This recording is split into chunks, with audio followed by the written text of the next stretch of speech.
A lot of these people who were hired in 2020, they're going up for tenure this year or next year. So it's a major problem in the pipeline. And a lot of people who think woke is going away, I try to remind them that. Hello, and welcome to the Washington Examiner's In Focus podcast. I'm senior editor Peter Laffin, and today I'm very excited to be joined by Colin Wright. Colin is an evolutionary biologist, a fellow at the Manhattan Institute, and editor of the popular Substack Reality's Last Stand. And he recently authored a pair of essays for us here at the Examiner. Colin, welcome to the show. I'm really excited to be here. Thank you for having me. Of course. So you've had a really fascinating career arc, going from relative obscurity in academic science to becoming one of the go-to public intellectuals who exposes the radicalization in academia. And I want to read this for our audience. It's from an essay you wrote for Quillette in 2018 that I believe was your first sort of foray into the public debate. You wrote, "It seems clear to me that academia now is not as it was advertised a decade ago when I started down this path. It is no longer a refuge for outspoken, free-thinking intellectuals. Instead, it seems one must now choose between living a zipper-lipped life as an academic scientist or living a life as a fulfilled intellectual. Currently, one cannot do both." Looking back 8 years later, since you've joined the public debate over all of this, do you have any regrets? Do you regret entering the fray at all? And is there a part of you that wishes maybe you just kept your head down and stayed in academic science? It's fun hearing you read those back because it seems like it was both like forever ago and also just yesterday that I wrote that article. Like the time flies, but then I have been like really just been talking about this topic for again the last 7, almost 8 years now. Um, and I was just reflecting on my feelings at the time, having heard these crazy arguments out in the public about there being more than two sexes, or it's a spectrum, or it's a social construct, but feeling the very real sense that if I were to say anything definitive about this to my colleagues, that I would be widely condemned and perhaps run out of academia, which actually turned out to be the case when I started publishing articles like the one you just read there. As for regrets, I don't have any regrets whatsoever.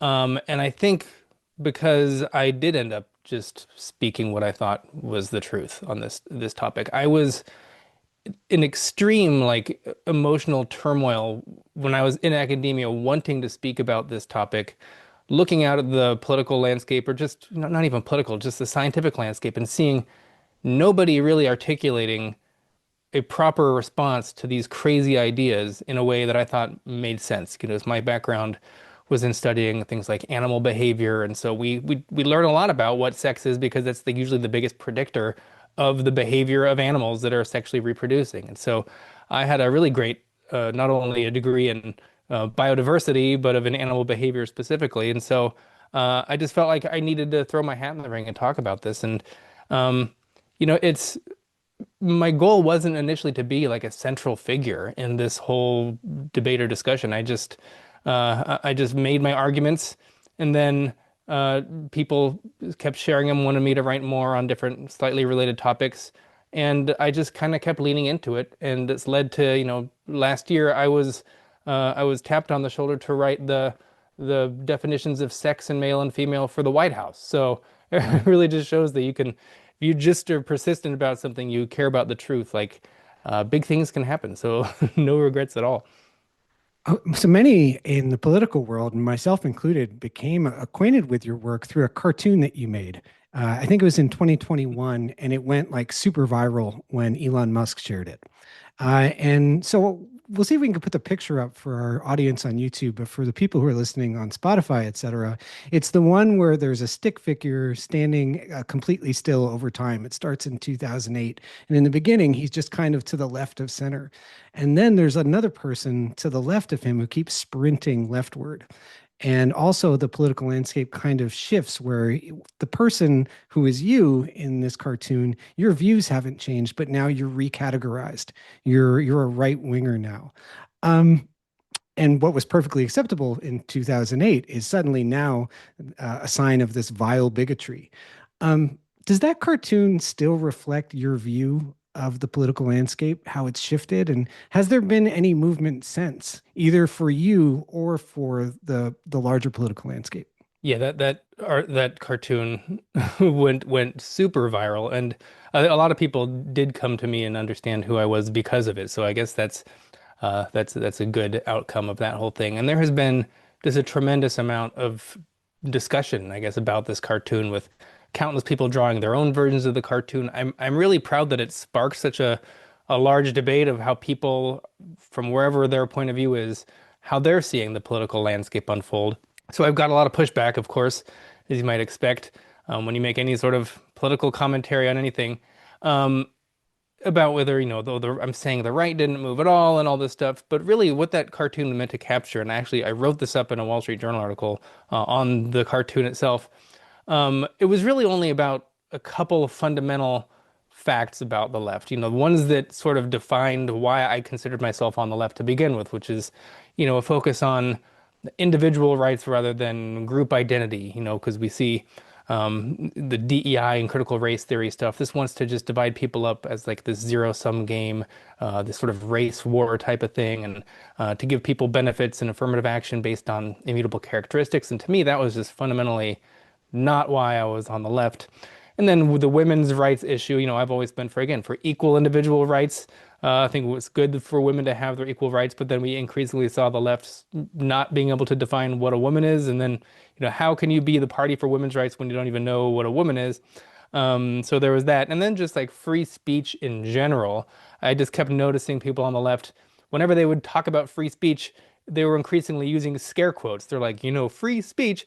And it threw me for a tailspin. I was like, wait, why am I on the left again? If this is now seems to be they're rejecting a lot of these core values that made me identify as left before, and now I saw those same values that I've always had are more, I guess, more, imperfectly, but better represented and reflected sort of just on the center right now, even though I had not moved. Um, so that's kind of what that cartoon is meant to encompass. But the right probably has moved to the right on different issues. Those just really aren't central to sort of my worldview, I guess. And one of the interesting things that that cartoon captured also, not just the shifting political landscape, but that the figure that sprinted all the way to the left was shouting back at you, calling you a bigot for standing still. Um, the anger that has taken over our political atmosphere. You were one of the first to put this out there in this really memorable way. Are you worried about the rising anger that we're kind of seeing on both sides? I'm extremely worried about the anger, the vitriol. I noticed this again back in 2018, even before, because I had tried to have some of these conversations about like, what are we talking about when we're saying sex is a spectrum? What is this idea with gender identity? Is this distinct immutable trait that's, separate from sex, but is sort of overrides sex? And, as a scientist, I'm used to having disagreements with colleagues on things. It's kind of what science is all about. It's healthy disagreement, but when you disagree, it's usually, done in an amicable way. It's I disagree, and here's why, here's some evidence, here's some logical argumentation. And it's never taken as like a personal attack. But when I started talking about this issue, again, I was coming at it. I'm usually like the calmest person in the room. And when I just came at them with just purely scientific and logical questions about what they mean, I didn't get the response that was, oh, I see what you mean here, but have you considered this thing and that? It was immediately, you are parroting right-wing fascist talking points, you're transphobic, you're this, that, and the other.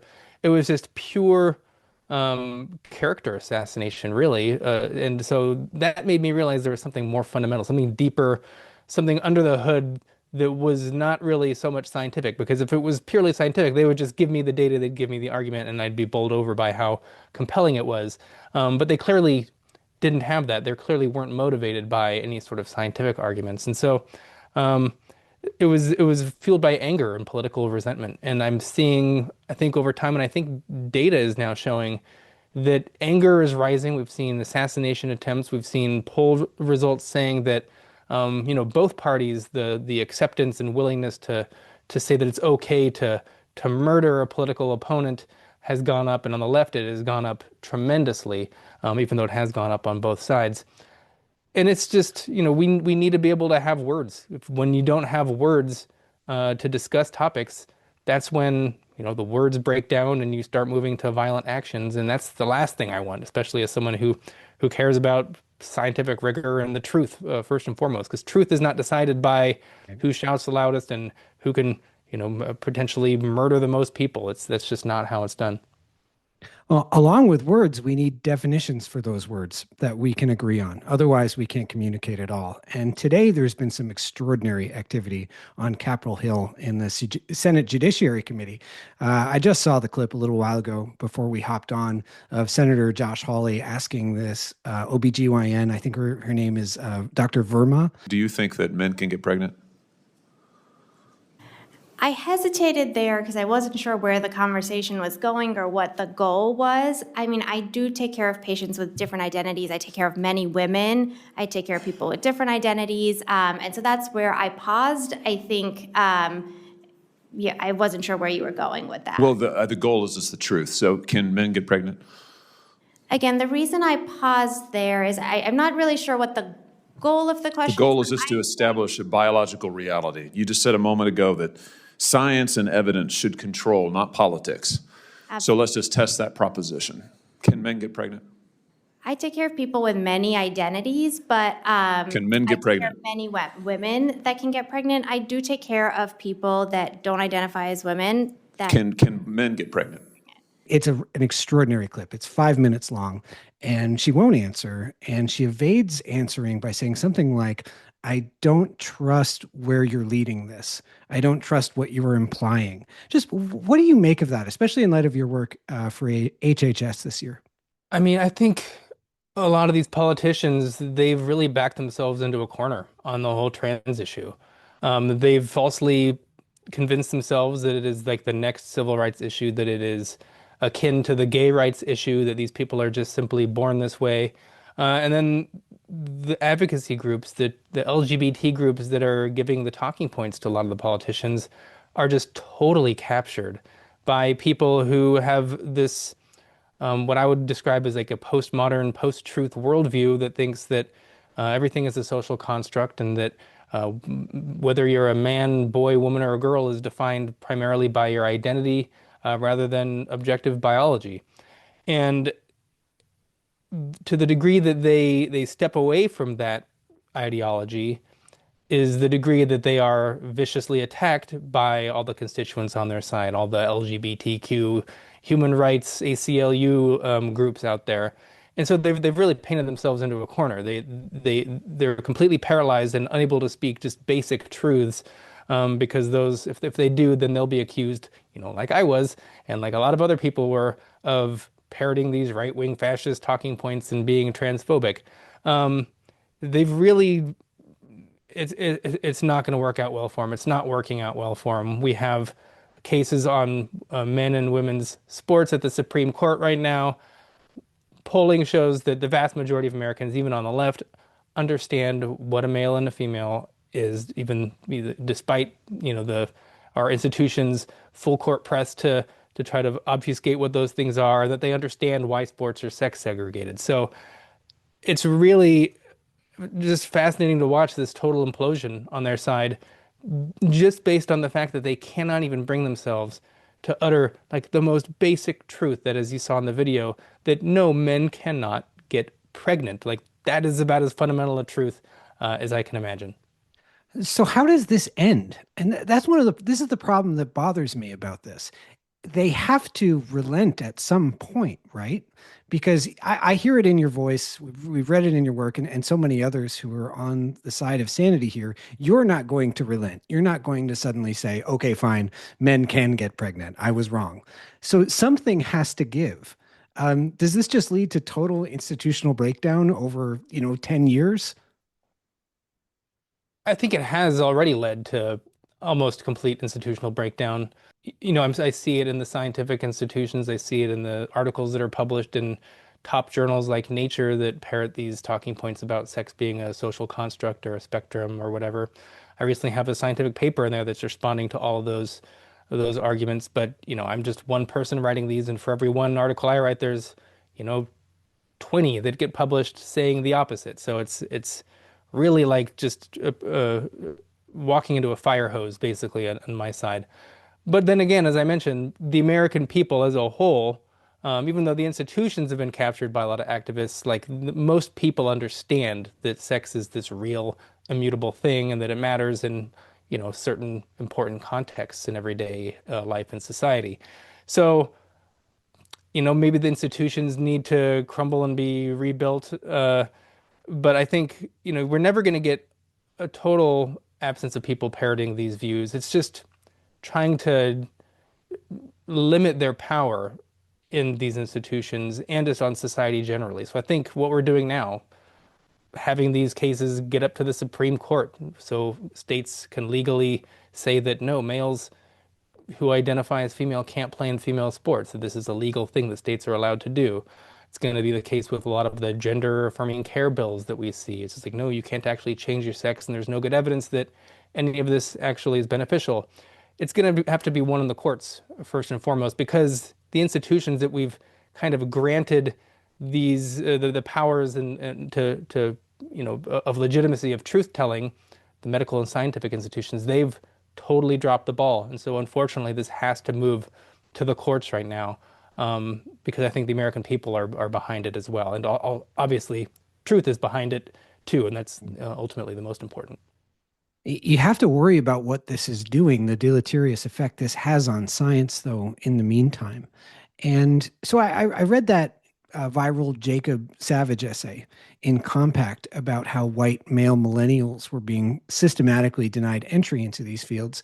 And I wondered also, wow, what is that? What has that done to science already in the past 10 years, where, in scientific institutions, academia, and in Hollywood, white male millennials have been kept out of these places, which must have shrunk.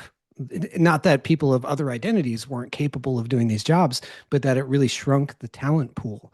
And so I emailed you right away because I knew you'd had some personal experience on this subject. So maybe you can tell us a bit about that.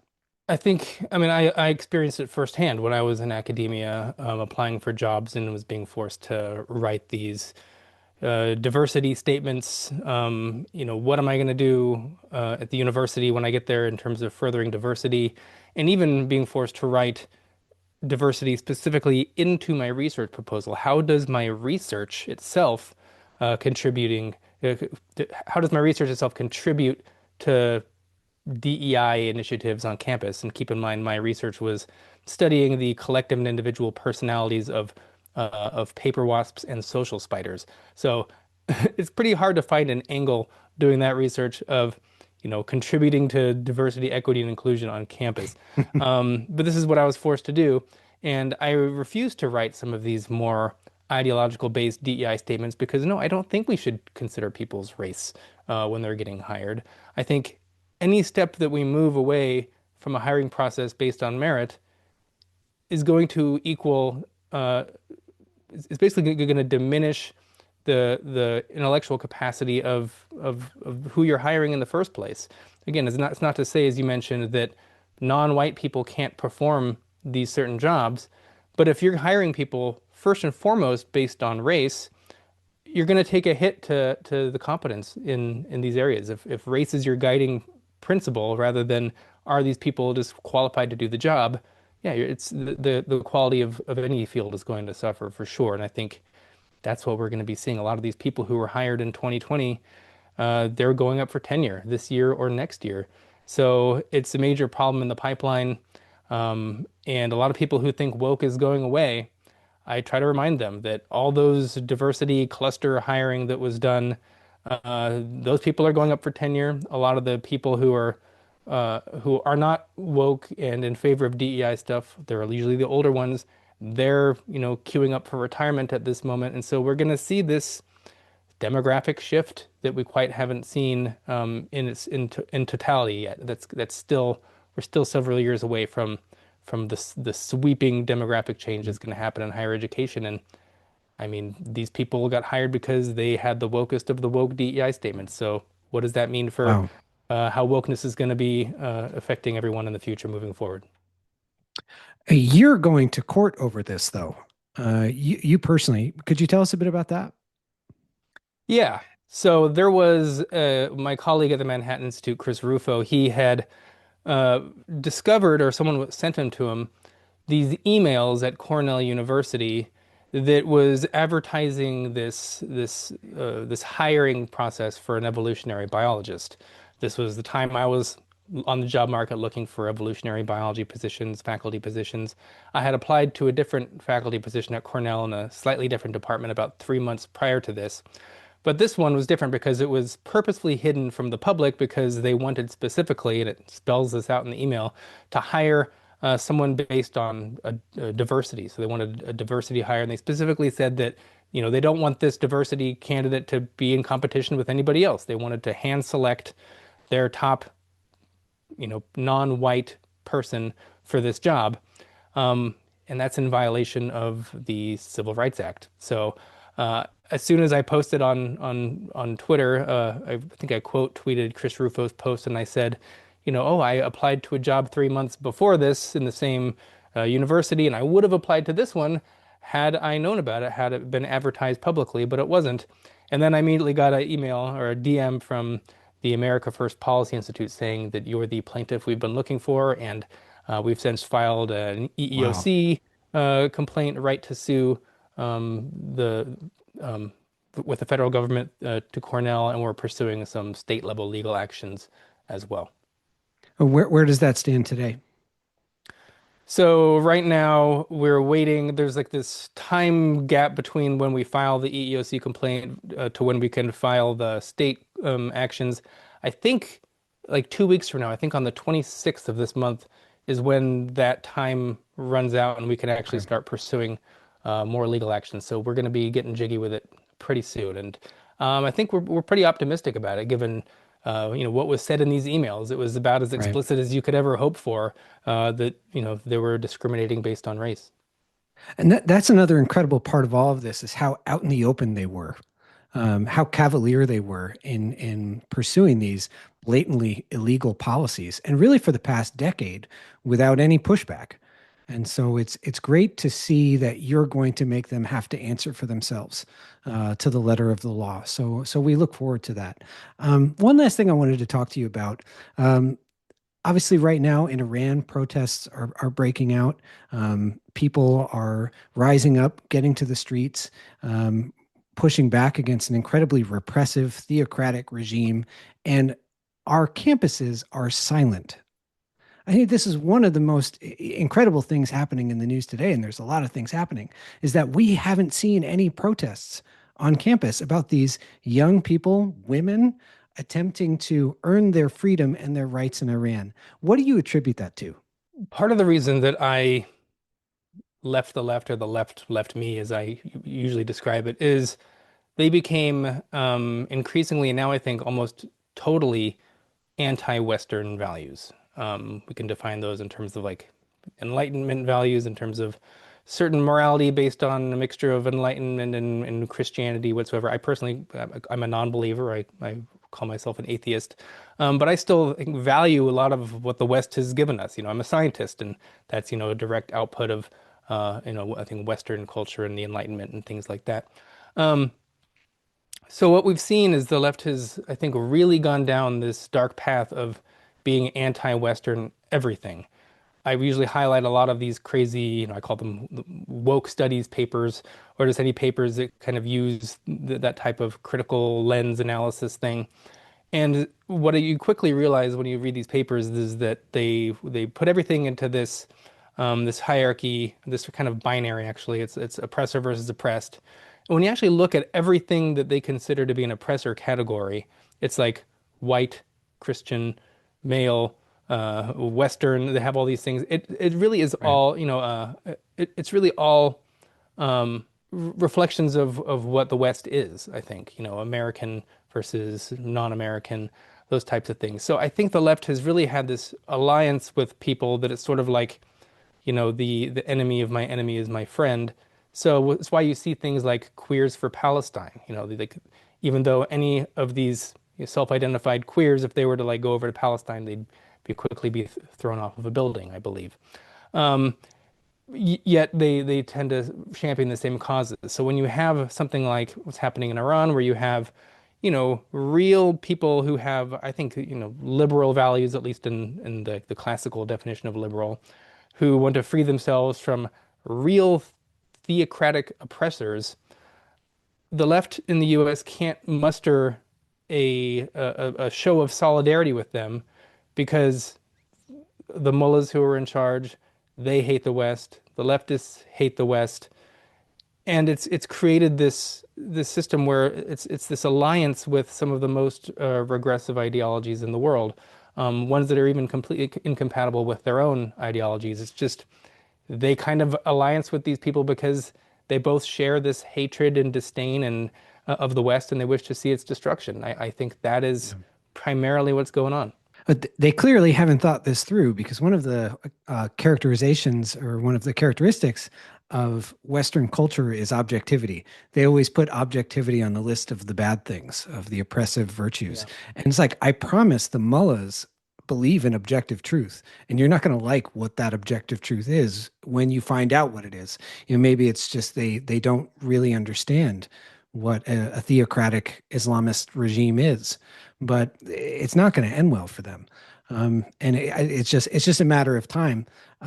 But Colin, I want to thank you so much for coming on today, and thank you for writing for us so much recently. And we hope to get more essays from you in the future.